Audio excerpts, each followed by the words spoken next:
Good morning student, I am Siddhesh Sharma from ASN high school. आज का topic class 9 science and chapter number 5 the fundamental unit of life. इसकी first video में हमने बात की थी about the cell, fundamental unit of life, about the cell, cell को कैसे डिस्कवर किया गया, उसके बाद सेल का स्ट्रक्चर, कितने टाइप के सेल्स होती हैं, मैनी स्ट्रक्चर्स। ओके, फिर उसके बारे में हमने बात की cell, then what is a cell made up of, cell किस किस से मिलके, उसका स्ट्रक्चर क्या है, उसके बेस पे हमने बात की थी द प्लाज्मा मेम्ब्रेन। हमें पता है किसी भी सेल की सबसे आउटर मेम्ब्रेन होती है प्लाज्मा मेम्ब्रेन, या फिर इसे कहते हैं सेल मेम्ब्रेन। इसकी स्टडी की थी, then study about osmosis, diffusion. Then उसके बाद हमने की थी cell wall. Yes, cell wall present in plant cell only. आज हम बात करेंगे द न्यूक्लियस। न्यूक्लियस है क्या?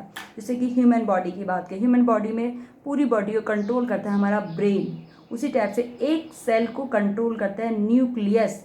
इस अ डेंस, बिल्कुल किसी भी सेल के मिडिल पार्ट में एक dense rounded structure is called nucleus which control the all activity of the cell. Cell की सारी एक्टिविटी को कंट्रोल करता है, ऊपर से डिवीज़न के टाइम और डिवीज़न के पूरे प्रोसेस को कंट्रोल करता है। ओके, इसके बारे में पढ़ते हैं हम। Nucleus has a double layered covering. Yes, अगर हम सिंपली इस डायग्राम में देखो तो बहुत शॉर्ट है, बड़े शॉर्ट में देखा तो इस टाइप से डबल लेयर्ड होता है क्या? न्यूक्लियस मिडिल में डबल लेयर्ड पाया जाता है। इसके बीच बीच में छोटे छोटे पोर्स होते हैं जिसके द्वारा बाहर साइटोप्लाज्म से कांटेक्ट बनाया जाता है। किस मटेरियल को अंदर आना है और किस मटेरियल को बाहर जाना है, ये डिसाइड करती है न्यूक्लियर मेम्ब्रेन। न्यूक्लियस की मेम्ब्रेन डिसाइड करती हैं। छोटे छोटे पोर्स पाए जाते हैं, किसे कहते हैं? Nuclear pores. Okay, nucleus has a double layered covering, outer covering, inner covering, called nuclear membrane. The nuclear membrane has pores, छोटे छोटे पोर्स पाए जाते हैं which allow the transfer of material from inside and nucleus which outside. और ये membrane ही, ये pores decide करता है किस मटेरियल को अंदर लेना है और किस मटेरियल को बाहर लेना है। Okay, that is it the cytoplasm. The nucleus contain chromosomes. क्या होता है कि इस न्यूक्लियस के अंदर का जो मटेरियल है इसके बीच में क्रोमोसोम्स पाए जाते हैं। जब सेल डिवाइड होने वाली होती है उससे पहले तो ये क्रोमेटीन कहते हैं, ऐसे जाल टाइप स्ट्रक्चर सा बनाए रखते हैं, धागे धागे जैसे आपस में एक जाल टाइप। लेकिन जब डिवीज़न होना स्टार्ट होता है तो यही क्रोमेटीन इस टाइप से क्रोमोसोम के डबल लेयर्स बना लेते हैं, इस टाइप के पेयर्स में आ जाते हैं, इन्हें कहते हैं क्रोमोसोम्स। डिवाइड की फॉर्म में नहीं है तो एक जाल टाइप स्ट्रक्चर बनाए रखते हैं, दिस कॉल्ड क्रोमेटीन। लेकिन जब सेल डिवाइड होने वाली होती है तो एक क्रोमेटीन धागे के टाइप छोटे छोटे स्ट्रक्चर्स में चेंज हो जाते हैं, पेयर्स की चेंजेस में, this is called chromosomes. The nucleus contain chromosomes which are visible as rod shape structure. When the cell is about to divide chromosomes contain information. उस टाइम जो क्रोमोसोम्स का work क्या है, क्रोमोसोम्स रखते हैं information किसकी? Inheritance और features, mean parents के करेक्टर्स, इनहेरिटेंस और फीचर्स, और जो कि पेरेंट्स से उसकी नेक्स्ट जनरेशन में लेकर जाते हैं, किसकी फॉर्म में? डीएनए की फॉर्म में। ओके, और डीएनए की full form deoxyribose nucleic acid. Chromosomes are composed. Chromosomes किसके मिलके बने होते हैं? डीएनए और प्रोटीन से मिलके बने होते हैं। DNA molecule contain the information necessary for constructing and organising cell. Yes, DNA के मॉलिक्यूल्स के अंदर ही होती है किस चीज़ की? इंफॉर्मेशन, सेल को कैसे कंस्ट्रक्ट करना है, बनाना है, और कैसे इसको ऑर्गेनाइज करना है और कैसे इसे मेंटेन करना है। Functional segment of DNA are called genes. जो फंक्शन, यस, इन क्रोमोसोम्स के ऊपर छोटे छोटे पोर्स पाए जाते हैं, छोटे छोटे से कण type structure, this is the genes. Genes ये जो कि करेक्टर्स को लेके, पेरेंट्स से करेक्टर लेके उसके बेबीज तक जाते हैं। हम पढ़ चुके हैं इसके बारे में। Functional segment of DNA are called genes. In a cell which is not divide, जब डिवाइड नहीं है तो DNA present in the part of chromatin material. अगर सेल डिवाइड होने वाली नहीं है तो क्रोमेटीन मटेरियल एक जाल टाइप से स्ट्रक्चर बना के रखते हैं। Then chromatin material is visible as in large mass with thread like structure दिखाई देता है। And cell is about to divide, the chromatin material gets organised into chromosomes. Okay, nucleus play सबसे पहले कंट्रोल भी कर रहा है, सेल को ऑर्गेनाइज भी कर रहा है, साथ साथ न्यूक्लियस प्ले एक central role in the cellular reproduction, cell के रेप्रोडक्शन में भी बहुत इंपॉर्टेंट रोल प्ले करता है। The process in which a single cell divide and form two new cell, जब ऐसा प्रोसेस में एक सिंगल सेल डिवाइड होकर दो सेल में कन्वर्ट होती है। It also play a main role along with the environment in determining the way of cell which develop and what form it will exhibit and maturing by directly the chemical activities of the cell की सारी किस type से reproduction होना है, कैसे किस type से cell develop होगी इसको डिटरमाइन करता है, किस टाइप से वो एक्सहिबिट होगी मेच्योरिटी के टाइम पर, एंड देन कौन कौन सी केमिकल एक्टिविटीज है, इस सबको कंट्रोल करता है हमारा न्यूक्लियस। इन सम कुछ ऑर्गेनिज्म जैसे कि बैक्टीरिया है उसमें ज़्यादा न्यूक्लियर मेम्ब्रेन डिफाइंड नहीं होती, पुअरली डिफाइंड होती है, अच्छे से डिफाइंड नहीं हो पाती, क्लियर नहीं होती, इन्हें हम कहते हैं प्रोकैरियोट्स। प्रोकैरियोट मतलब प्रो मतलब प्रिमिटिव, प्राइमरी, कैरियोट मतलब न्यूक्लियस, एंड जिसमें अच्छे से न्यूक्लियर मेम्ब्रेन होती है, वेल डिफाइंड होती है, उसमें कहते हैं यूकैरियोट्स। ओके, चलिए हमने पढ़ा न्यूक्लियस के बारे में। अब पढ़ते हैं साइटोप्लाज्म। साइटोप्लाज्म क्या है पहले देखते हैं। अगर एक सेल स्ट्रक्चर की बात करें, सेल स्ट्रक्चर सबसे बाहर थी प्लाज्मा मेम्ब्रेन, इनर में हमने पढ़ा न्यूक्लियस के बारे में, अबाउट बाहर की layer nuclear membrane, plasma membrane और न्यूक्लियस के बीच का जो सारा लिक्विड पार्ट है this is called cytoplasm, liquid part. और इस साइटोप्लाज्म के अंदर हम पढ़ेंगे साइटोप्लाज्म के बारे में, और साइटोप्लाज्म में छोटे छोटे आपको स्ट्रक्चर्स दिखाई दे रहे हैं, this is called cell organelles. Cell organelles के अंदर पढ़ेंगे ER, endoplasmic reticulum and Golgi apparatus, lysosome, mitochondria, plastid and vacuole. Okay, cytoplasm हम सबको पता है क्या है, it is a fluid contained inside the plasma membrane. It also contain many specialised cell organelles. Each of these organelles perform a specific function. यह cytoplasm क्या है, एक फूड है, एक फ्लूइड है, एक लिक्विड पार्ट है जो कि किससे घिरा हुआ है, प्लाज्मा मेम्ब्रेन से घिरा हुआ है, और इसमें बहुत सारे सेल्स ऑर्गेनेल्स हैं, और इसमें ये क्या कहते हैं, सेल ऑर्गेनेल्स परफॉर्म करते हैं special character, special function perform करते हैं।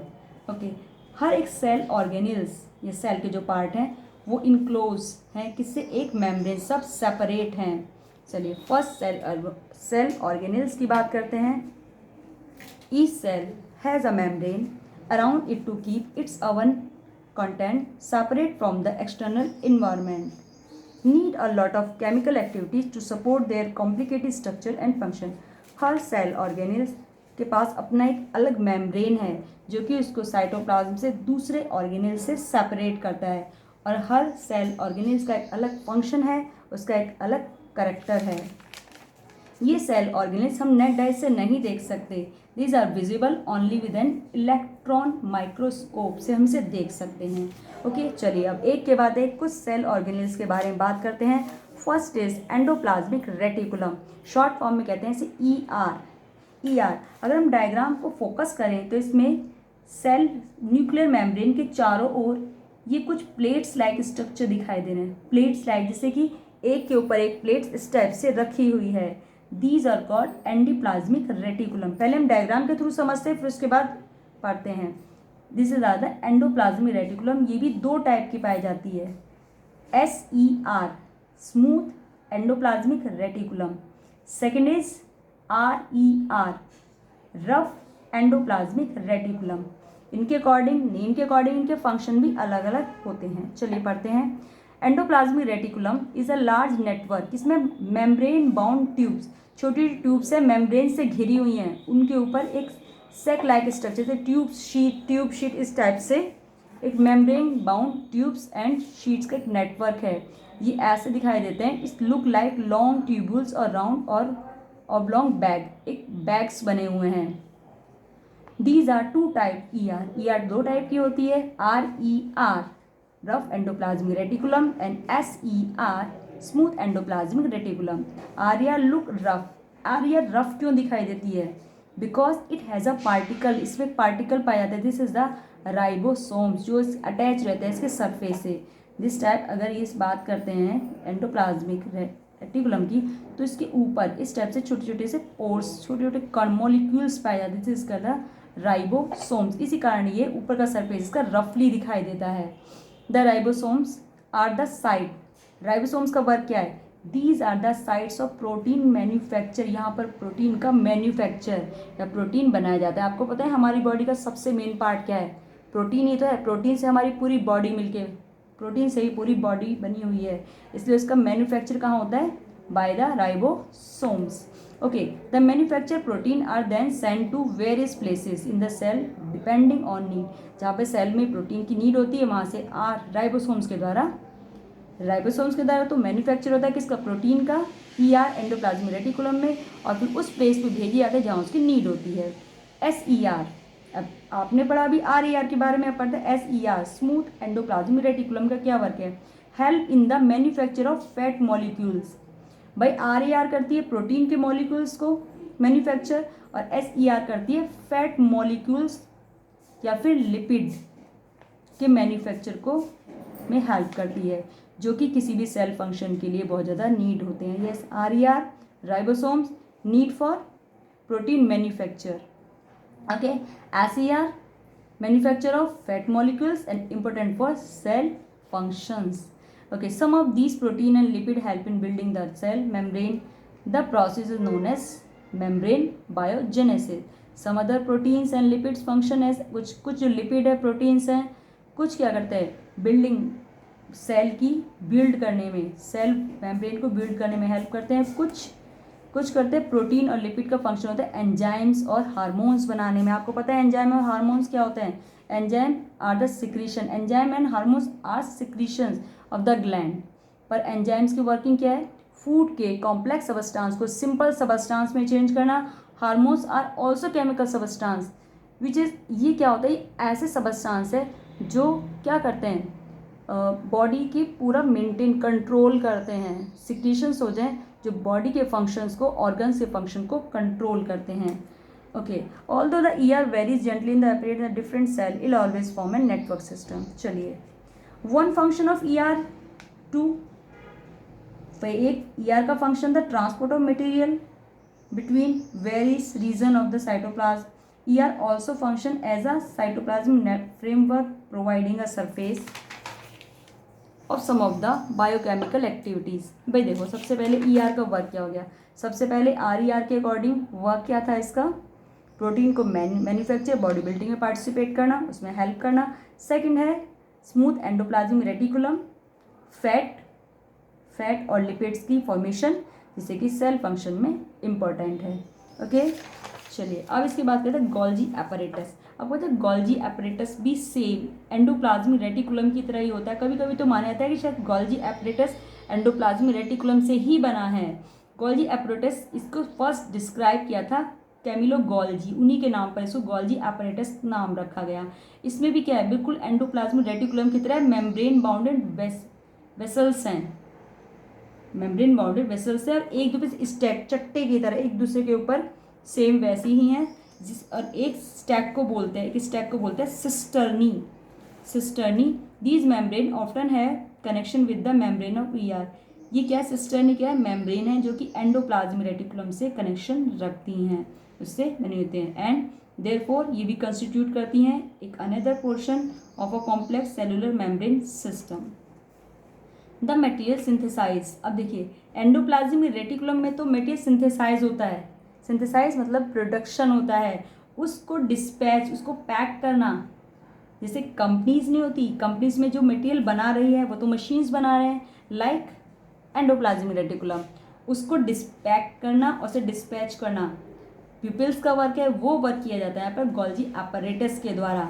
यस, एंडोप्लाज्मिक रेटिकुलम में मटेरियल सिंथेसाइज होता है, स्टोर होता है, और उसको पैक करना, उसको डिस्पैच करना, ये सारे के सारे काम होते हैं गोल्जी एपरेटस के। It's a function include the storage, modification and packaging of the product in the vessels. Okay, the Golgi apparatus is also involved in the formation of lysosome. Lysosome की formation के लिए Golgi apparatus responsible है। अब ये Golgi, ये lysosomes होता क्या है? Actually it is called the suicidal bag of cells. ये कहते हैं सुसाइडल बैग ऑफ सेल। क्या होता है ये? इसका काम है लाइसोसोम का सिमिलर वर्क क्या है, जो हमारे वेसल्स के अंदर, सेल के अंदर जो भी फॉरेन पार्टिकल्स जैसे बैक्टीरिया है जो हार्म पहुंचा सकता है, ये उनको डाइजेस्ट करता है, उनको किल करता है, डाइजेस्ट कर लेता है। लेकिन कभी कभी डिसऑर्डर की, सेल में कुछ डिसऑर्डर हो जाता है, कुछ डिस्टर्बेंस आ जाता है, तो ये क्या करता है, और सेल जैसे सेल या डैमेज हो गई तो लाइसोसोम खुद फट जाता है। उसके क्या, लाइसोसोम के अंदर कुछ एंजाइम्स पाए जाते हैं, एंजाइम्स पाए जाते हैं जो कि अपने ही सेल को जहाँ फटता है अपनी पूरी सेल को डाइजेस्ट कर लेता है, ख़त्म कर देता है, इसलिए कहलाते हैं suicidal bag of cell. Okay, next है माइटोकॉन्ड्रिया। चलिए बात कर ली न्यूक्लियस की, कंट्रोल करता है पूरी सेल की एक्टिविटीज़ को। सेकंड हमने बात की एंडोप्लाज्मिक रेटिकुलम, जो कि प्रोटीन फैट को सिंथेसाइज करती है, मैन्युफैक्चर करती है और उसको डिस्पैच करने का वर्क करता है by the Golgi apparatus। Lysosome पे अब पढ़ते हैं माइटोकॉन्ड्रिया। भाई हमारी बॉडी में एनर्जी की नीड होती है, ये एनर्जी आती का है हमारा, यस वी हैव द, ये सारी एनर्जी आती है माइटोकॉन्ड्रिया से। माइटोकॉन्ड्रिया क्या है? Mitochondria known as the power house of the cell. Cell का पावर हाउस होता है माइटोकॉन्ड्रिया। ये क्या करता है, जहाँ एनर्जी की रिक्वायरमेंट होती है वहाँ पर एनर्जी को रिलीज करता है in a form of ATP. आप पढ़ चुके हो ना एटीपी और ADP. ATP adenosine triphosphate, ADP adenosine diphosphate. Okay, adenosine triphosphate में 3 फॉस्फोरस के मॉलिक्यूल्स पाए जाते हैं और एडिनोसिन डाइफॉस में 2 फॉस्फोरस के मॉलिक्यूल्स पाए जाते हैं। जहाँ भी एनर्जी की नीड होती है माइटोकॉन्ड्रिया एटीपी की फॉर्म में एनर्जी को रिलीज करता है, इसलिए ATP is the known as the currency. Energy currency कहलाती है किसकी? सेल की। The body use energy stored in ATP for making new chemical compound and the mechanical work. Mitochondria has 2 membrane covering inside the just one. अब mitochondria के अंदर क्या है? 2 membrane है, जिस टाइप से इसे हम देखते हैं डायग्राम यहाँ पर। ये होती है आउटर कवरिंग माइटोकॉन्ड्रिया और ये होती है इनर कवरिंग, इस टाइप से फोल्डेड होती है और इसके अंदर अपना डीएनए मटेरियल पाया जाता है, प्रोटीन, और यहाँ पर छोटे छोटे से पोर्स पाए जाते हैं। चलिए स्टडी करते हैं। आउटर मेम्ब्रेन स्ट्रेट है बिल्कुल। Mitochondria have 2 membrane covering inside just one. Outer membrane very long है, बड़ी है, पोरस है, while the inner membrane deeply क्या थी? फोल्डेड। इनर मेम्ब्रेन क्या हो गई? फोल्ड हो जाती है। This fold create a large surface for ATP generate chemical reaction. Mitochondria are surface organelles in the sense they have their own DNA ribosome। इससे क्या होता है, ये छोटे छोटे बीड्स लगे होते हैं यहाँ पर, जिसमें क्या होते हैं? राइबोसोम्स पाए जाते हैं। राइबोसोम्स पाए जाते हैं and their mitochondria are able to make some of their own proteins. और राइबोसोम्स की हेल्प से ही माइटोकॉन्ड्रिया अपना प्रोटीन खुद प्रिपेयर करता है, क्योंकि डीएनए किससे मिलके बना है? प्रोटीन से तो मिलके बना है, प्रोटीन और लिपिड से। That's it. ओके, प्लास्टिड क्या है? आपने देखा है प्लांट्स का ग्रीन कलर होता है, अलग अलग कलर्स होते हैं। प्लास्टिड केवल प्लांट सेल में ही पाए जाते हैं, only present in plant cell. ये भी 2 टाइप के प्लास्टिड पाए जाते हैं। First is chromoplast, second is leucoplast. Chromoplast क्या होता है? कलरफुल, जैसे ग्रीन कलर पाए जाते हैं, ग्रीन कलर की लीव्स होती है। कौन सा कलर होता है? Green colour. वो भी क्या है? ग्रीन कलर के प्लास्टिड है, जिसे हम कहते हैं क्लोरोप्लास्ट। सुना है ना आपने? जिसके अंदर पिगमेंट होता है ग्रीन कलर का, जिसे हम कहते हैं क्लोरोफिल। एंड क्लोरोफिल किस में प्रेजेंट है? क्लोरोप्लास्ट लीफ के अंदर। This is a plastid. Leucoplast white और कलरलेस प्लास्टिड होते हैं। Plastid contain the pigment chlorophyll. You know that chloroplast are important for photosynthesis in plants, क्योंकि ये क्लोरोप्लास्ट ही क्या करता है? उसके अंदर क्लोरोफिल होता है, पिगमेंट, जो कि सनलाइट को एब्जॉर्ब करके उसे केमिकल एनर्जी में चेंज करता है। Then leucoplast are primitive organelles है, जिसमें कि मटेरियल जैसे कि स्टार्च, और जो ल्यूकोप्लास्ट है ये किसके लिए रिस्पॉन्सिबल है? ये किसी भी लीफ के अंदर या स्टेम के अंदर या रूट के अंदर स्टोर करता है स्टार्च, ऑयल और प्रोटीन को स्टोर करने का वर्क करता है। चलिए भाई, अब है वैक्यूल्स। भाई सेल की अगर हम एनिमल सेल की बात करें, प्लांट सेल की बात करते हैं, तो बीच बीच में बहुत बड़े बड़े स्टोर, एक गैप दिखाई देता है, बड़ा बड़ा सा वैक्यूम सा दिखाई देता है, तो जैसे कि एक सैक, एक बैग लाइक स्ट्रक्चर हो।